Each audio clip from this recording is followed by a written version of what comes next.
고향세가 도대체 뭐길래 이 소중한 우리 주말에 시간을 쪼개서 나와서 하고 있냐. 세액공제를 받고 그 다음에 답례품도 받을 수 있는 이야. 이런 이제 특전이 있는 것이고. 야, 이거 꼭 먹고 알 먹고. 그다음에 예. 이제 어떻게 좀 잘 쓰셔야 그 영리하게 슬기롭게 이 제도를 우리가 소비할 수 있을지 그런 팁들을 알려드리면서.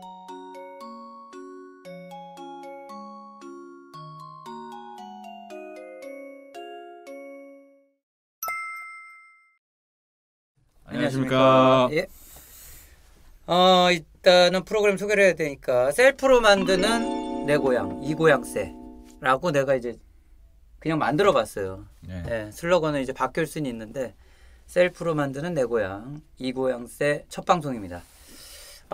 그리고 이제 이 프로그램 진행할 때 카메라 계속 보면 이상해. 이상하게 나오니까 이렇게 봐야 돼. 자연스럽게 요거 진행할 때 좀 각자 이게 네이밍이 필요하더라고요. 애칭. 그래서 그냥 애칭을 제가 생각해 봤는데 이 기자 전문가니까 이 기자 하시고 김 사장. 네. 예, 영업에선 또 영업 담당이니까 이 사장. 네. 저는 조 브로커. 네. 제가 브로커로 네, 마땅히 할 게 없더라고. 그래서 조 브로커로 해서 국내 최초로 이고향세 채널을 저희가 오픈하게 됐습니다. 국내 최초라는 거는 다양한 뜻이 있죠. 어찌 보면은 선두적인 아폴로 달 착륙 같은 느낌도 있지만 좋게는 또 반대로 얘기하면은 안 할 만한 거기 때문에 안 하고 있는데 저희가 이제 첫 발을 디디게 됐습니다. 이게 잘 풀려야 되는데 제 느낌으로는 경쟁 상대가 이 채널의 경쟁 상대 지금 현재 채널은 없어요. 없죠. 깜짝 놀랄 정도로 없거든요. 없어서 이제 키워드로 6시 내 고향이 그렇죠. 6시 내 고향 같죠. 우리가 그 정도 사이즈로 할 수는 없지만 이제 거기에서 저희가 잘 커스터마이징해서 운영을 하면은 이 채널에 어떤 경쟁력이 생길 것이다라는 저도 막연한 기대를 하고 있는데 6시 내 고향만큼 할 수는 없겠죠. 저희가 아무래도 이런 비용이나 그런 게 있기 때문에 좀 지자체나 이렇게 도와주시면 저희가 뭐 6시가 뭐야 우리 7시 8시도 할 수 있는데 일단은 그런 컨셉으로 일단 가겠습니다. 일단은 이 고향세라고 하는 거에서 이제 키워드는 고향이에요. 고향. 어찌 보면 그러니까 나중에 이제 설명을 드리겠죠. 이 고향세의 정체를 말씀을 드릴 텐데 이 고향이라는 느낌에 있어서 한번 먼저 생각해 볼게. 각자 고향이 있으세요? 고향? 고향은 이제 서울이죠. 저는. 고향은 저도 서울에. 이게 문제입니다. 이게 이 고향세 제도의 배경이라는 거지. 대부분 서울이나 수도권에 많이 모여 사시니까 솔직히 고향이라는 개념이 멀어진 건 사실이잖아요. 그러니까 예전에는 그 뭐 좀 진부한 얘기가 될 수 있지만 전원일기 프로그램이 있었던 적이 있었잖아요. 굉장히 굉장히 오래 했어요. 그 전원일기란 프로그램이. 근데 그때는 그 프로그램 왜 했냐면 배경이 되니까. 다 고향이 있으신데 그 도시로 와서 그 업을 하시다 보면 고향의 그리움도 있고 어머니 아버지가 거기 살고 계시고 내 예전에 살던 내 친구들이 살고 있고 그런 느낌으로 그 프로그램이 소비가 됐는데 어느덧 그게 점점 시간이 가면서 고향이 없어지는. 그러니까 솔직히 주변 아마 수도권에 사시는 분들 대부분이 고향이라 그러면 다 서울이고 뭐 경기도권이고 그럴 거예요. 그러니까 고향이라는 개념이 점점 없어지고 있는데 어찌 보면 이러한 정서적으로는 좀 고향을 찾아주는 프로젝트 같은 느낌이 있거든요. 그러면 여기서 두 번째 질문이 어찌 보면 고향세의 취지 중에 하나인데 굳이 만약에 고향이라는 거를 선택한다면 어디를 생각하시는가 좀 궁금했거든요. 어떠세요? 고향 그러니까 지금 말씀하신 전원일기 같은 것들 프로그램들이 가능했던 이유는 뭐냐면 사실은 이제 고향을 떠나서 서울이나 대도시로 와서 살았는 사람들이 많은 거죠. 그러니까 향수에 대한 거를 자극을 할 수 있기 때문에 그런 프로그램들이 가능했거든요. 그렇지. 근데 지금은 그 고향 원래 자기가 태어나서 자랐던 고향을 떠나서 사는 사람의 비율 굉장히 적은 거죠. 그렇죠. 이미 다 그런 분들은 돌아가시거나 음. 이제 연세가 많거나 해서 이제 그렇지. 한 바퀴 돈 거지 그냥. 한 바퀴 돈 거지. 그렇죠. 사이클이. 네, 이미 그분들의 자제들이 태어난 곳은 이미 이제 대도시인 거죠. 그렇기 때문에 대도시가 이제 고향인데 그렇다고 그러면 대도시에서 자라나서 대도시에서 살기 때문에 향수가 별로 없는 거예요. 그렇죠. 왜냐하면 고향에서 살고 있기 때문에 그렇기 때문에 저는 아니 솔직히 말해서는 고향의 개념이 없죠. 개념이 없죠. 서울의 고향이라는 느낌은 시티 라이프지 뭐. 예. 그래서 그러니까 약간 회귀 본능 같은 게 있거든요. 음. 사람도 동물이기 연어처럼. 때문에. 연어처럼. 그래서 전원일기 같은 거는 도시에서 살고 있는 출향민이라고 하거든요. 그렇지. 출향민이라 그러죠. 고향을 떠나서 살고 계신 이런 분들이 갈 수는 없잖아요. 자주 갈 수는 없으니까 방송으로라도 그걸 보면서 자신의 이제 회귀 본능이 충족이 되는 거죠. 그렇지. 그런데 서울에서 태어나서 서울에서 자란 사람, 대도시에서 태어나서 대도시에서 자란 사람은 회귀 본능이 있긴 있죠. 근데 거기 살잖아요. 그러니까 회귀 본능이 계속 충족이 되고 있는 상태죠. 그렇지. 아니, 그래서, 직장 집 회귀 본능이죠. 그래서 이제 그런 프로그램들이 이제 각광을 못 받는 거고. 사라진 거죠. 네. 역사 속으로. 그렇죠. 그런 거고. 그다음에 이제 고향이라고 하면은 예전에는 농촌을 생각했죠. 그렇죠. 왜냐면 농촌에서 살다가 도시로 왔으니까 고향은 농촌인 거예요. 그런데 어찌 됐든 그런 산업화의 과정 속에서 그런 것들이 있었지 않습니까? 도시는 산업화 과정에서 일자리가 있는 것이고 농촌은 뭐 여러 가지 문제 때문에 일자리가 없거나 또는 소득이 굉장히 낮거나. 그렇죠. 또 부모님들도 원하시고. 네, 그렇기 때문에 너는 나처럼 살지 마라. 그런 게 있잖아 옛날에. 그렇기 때문에 이제 먹고 사는 문제 때문에 이제 도시로 다 가는 거죠. 그래서 이제 고향에 대한 농촌에 대한 경험이 있는 겁니다. 사람들이 있었던 것이죠. 그렇기 때문에 고향, 농촌 이런 거에 대한 그리움이나 향수 같은 것들이 있어서 이제 생각을 하는 그런 분들이 계셨던 거죠. 근데 지금은 고향을 물어보니까 우리가 다 서울이라고 얘기했지 않습니까? 서울에서 태어나서 서울에서 자라서 서울에서 생활을 하고 있으니까 그렇기 때문에 고향을 생각을 한다 그러면 이미 이제 우리는 도시의 생각, 도시에서의 생활 이런 것들에 대한 것밖에 없는 거죠. 그러면서 자연스럽게 농촌이나 어촌이나 이런 우리가 전통적으로 생각하는 고향, 우리 아버지 세대도 어머니 세대도 생각했던 고향은 곧 농촌이나 어촌을 생각했던 그런 공식이 이제 깨지기 시작한 거죠. 잘 몰라요. 그렇지. 경험을 안 해봤고 대부분의 사람들 물론 일부러 찾아다니시는 분들 있긴 있지만 대부분의 사람들은 농촌이나 고향은 농촌은 그리운 곳 이런 공식이 없는 거죠. 이제는 사라졌죠. MZ 세대 특히 MZ 세대는 더 그렇고요. 예, 우리 세대만 해도 그런 고향이 이제 지방인 시골인 농촌이나 어촌인 분들이 가끔 있긴 있어요. 가끔 있지. 있긴 있습니다만 지금 MZ 세대들 2030 세대들은 거의 없다고 봐야 되는 거죠. 그러니까 제가 이제 다시 돌아가는데 그냥 말을 잘해 주셔가지고 그 고향을 선택하면 어디를 할 것 같으니까. 아니, 내가 까먹을 줄 알았지. 내가 여기 적어놨지. 서울이라니까. 아니 그러니까 본인은 선택해도 서울을 선택하겠어. 근데 이런 건 있는 것 같아요. 막연하게 생각하는 거 있잖아. 어디 가보니. 막연하게 생각하는 건 뭐냐면 저도 이제 저희 아버님이 당연히 이제 농촌 출신이시고 그렇지. 아무래도 좀 그런 게 연계성이 있겠지. 이제 가본 데가 그런 데일 거 아니에요.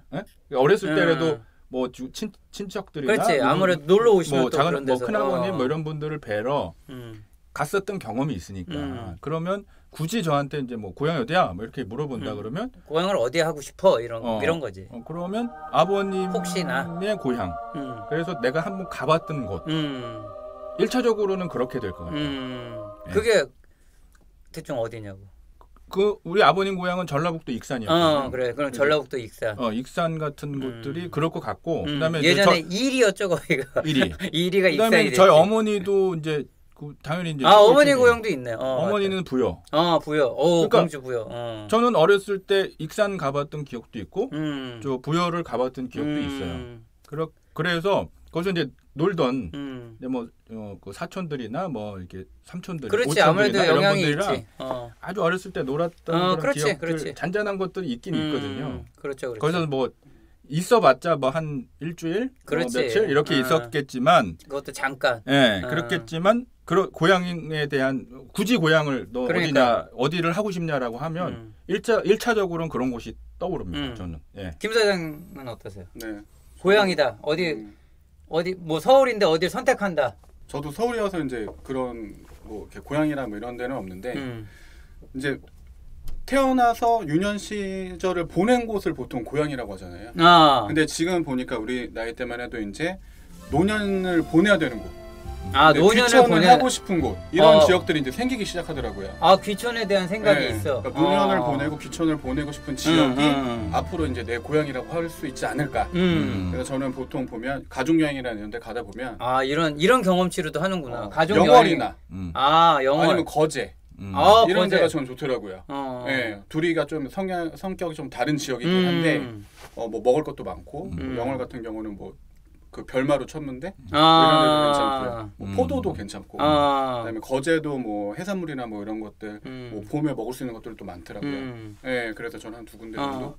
나도 딱 이 생각을 했거든. 이게 고향이라 그러면 저도 1차적으로 진짜 신기하다. 두 개를 생각했는데 두 개가 나왔는데 하나는 그런 어찌 보면 부모님과의 연결선상에서 떠오르는 고향 그런 거를 생각했다가 또 하나는 이렇게 막 여행을 많이 다니시잖아요. 이렇게 국내 여행을 하시다 보면 와 여기 되게 좋다 그런 생각하고 뭐 이렇게 많지는 않겠지만 도시 생활에 대해서 조금 지겨워하시는 층들이 있어요.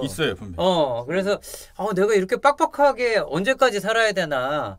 그러면 이걸로 좀 여유 있게 살 수 있는 삶을 꿈을 꾸다 보면은 그거를 뭐 귀촌이라는 말을 쓰기는 하지만 하여튼 좀 진짜 도시 생활은 진짜 빡빡하거든.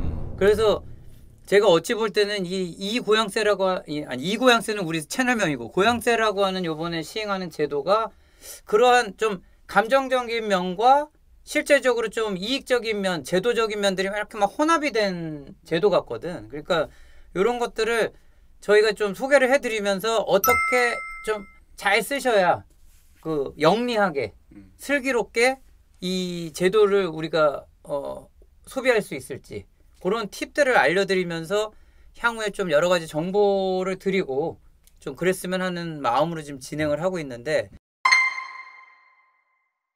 고향세가 도대체 뭐길래 이 소중한 우리 주말에 시간을 쪼개서 나와서 하고 있냐. 고향세 일단 한번 정론을 한번 들어보죠. 고향세가 뭐죠? 고향세가 텍스가 붙어서 뒤에 고향 플러스 이제 세잖아요. 그래서 뒤에 텍스가 붙어가지고 세금 같은데 사실은 이제 엄밀히 말하면 세금은 아니에요. 정확한 명칭은 고향사랑 기부금. 그렇지. 이거죠. 원래 명칭은 풀네임은 그런 거죠. 우리나라에서 고향사랑 하는 기부금입니다. 고향사랑 기부금. 개념 자체는 뭐냐면 내가 살고 있지 않은 곳에 기부를 하게 되면 그 기부금의 일정 부분을 세액 공제를 받아요. 이게 포인트입니다.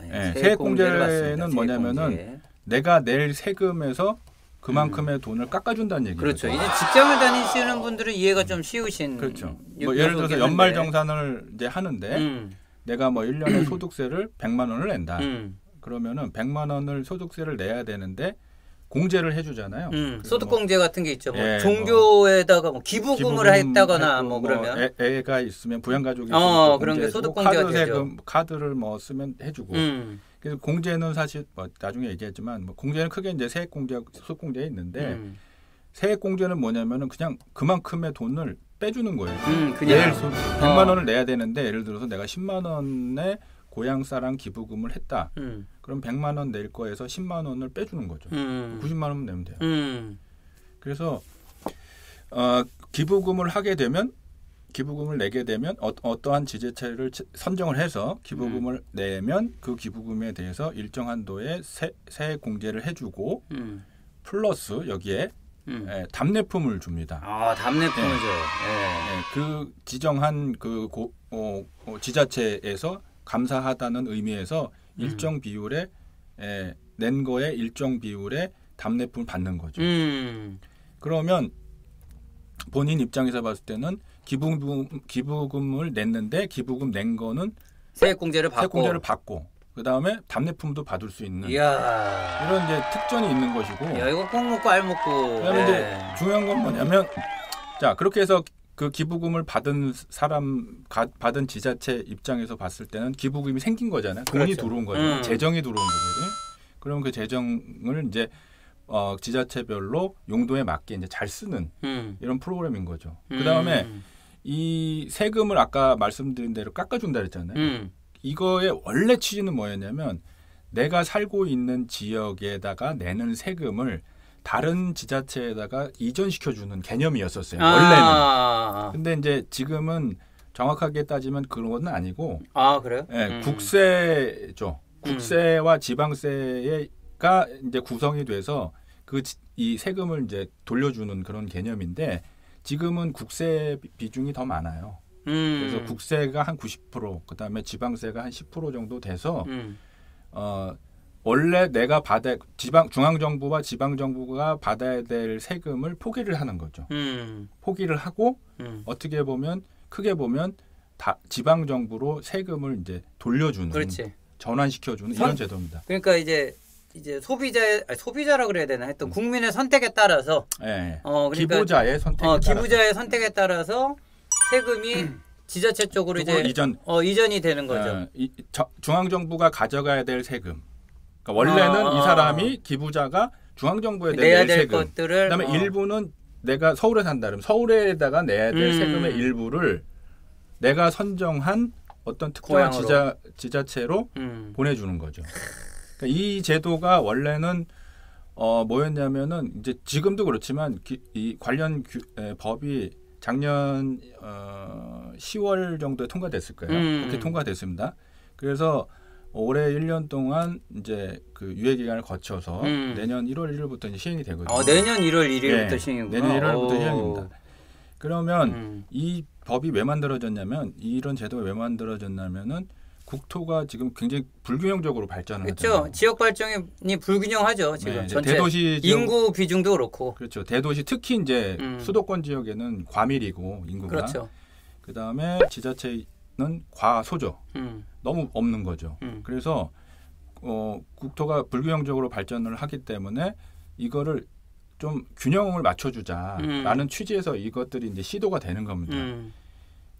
이거에 사실은 어떻게 보면 모티브가 된 거는 일본이거든요. 일본의 그런 일본도 우리가 일본을 계속 쫓아가는 그런 게 많아요. 인구 비율이나 뭐 산업에 대한 이런 트렌드나 이런 것들이 비슷하니까. 일본도 역시 마찬가지로 다 도시로 이제 사람들이 가고 지방 특히 농촌이나 어촌은 사람들이 없는 그런 상태가 오래 됐거든요. 그래서 이 문제를 이제 해결할 여러 가지 이제 시도들을 했는데 그 중에서 나온 것이 이제 고양세나 기부금 같은 것들을 만들어 가지고 내가 사는 도시에 사는 사람들의 내야 되는 재정 세금의 일부를 지방한테 돌려주자 이런 개념이에요. 그렇죠. 이걸 보고서 아이디어를 우리가 채택을 해가지고 이거 사실 추진된 거는 한 10년, 20년 정도 돼요. 우리나라에서 검토를 한 거죠. 거는. 왜냐하면 일본이 보니까 2008년에 이거를 고양 납세제로 시행을 해가지고 시행을 한 거죠. 데이터가 지금 나온 상태니까. 그 전부터 일본도 이제 시도는 많이 했었어요. 우리나라도 검토하고 시도하고 시민단체에서 얘기 나오고 이런 것들은 농민단체에서 얘기 나오고 이런 것들은 상당히 오래됐습니다. 근데 이게 법제화를 하려고 그러면은 허들이 있었어요. 뭐냐면 기득권이죠. 서울이나 대도시 입장에서 봤을 때 내놔야 되는 거니까. 또 내놔야 되는 그렇지. 그래서 이따가 뭐 세부적으로 얘기할 때 말씀을 드리겠지만 여러 가지 제도도 일본이랑 좀 달라요. 일본과의 차이가 있다. 그러니까 가만히 보면 이 법의 취지는 그런 것인데 그러니까 나는 그러니까 형님은 부자야. 아우는 예를 들어서 형님은 서울이라고 치고 그렇게 치고 아우는 예를 들어서 뭐 지방이라고 지방이야. 보면 형님은 돈을 많이 벌고 있어. 부자야. 근데 동생은 돈이 별로 없어. 그럼 내가 형님이 갖고 있는 돈의 일부를 빼서 동생을 도와주자. 이런 개념이거든요. 근데 형님 입장에서 봤을 때는 형수님도 있잖아. 자식도 있고. 아찔하다. 반대할 거 아닙니까? 형님 도와주고 싶지만 못 도와주는 거예요. 그 집안의 잡음이 생각나. 그래서 형님이 그래도 도와줘야지. 라고 이제 결정을 하는데 도와주기는 도와주는 건 오케이 좋은데 이런 건 하지 마세요. 저런 건 하지 마세요. 막 이렇게 칼질을 해놨어요. 최대한 못 해주게. 지금 우리나라 법이 작년에 통과됐다고 말씀드렸잖아요. 10월 달에. 자세히 들여다보면 그런 요소들이 많아요. 그런 요소들 있다가 최대한 기부가 잘 안 될 수 있도록 이렇게 해놓은 게 많습니다. 그러나 어찌됐든 이 고향사랑 기부금 제도, 일명 고향사라고 불리는 제도는 사실은 아까 방금 전에 말씀드린 것처럼 과밀화되어 있는 또 세수가 흘러 넘치다고 표현하기는 그렇습니다만 세수가 어느 정도 여유가 있는 대도시 지역의 어떤 그 재원들을 쏠림 현상을 좀 지방에다가 좀 나눠주면서 그렇지. 지방이 소멸 위기를 좀 막아보자 이런 취지에서 생긴 제도입니다.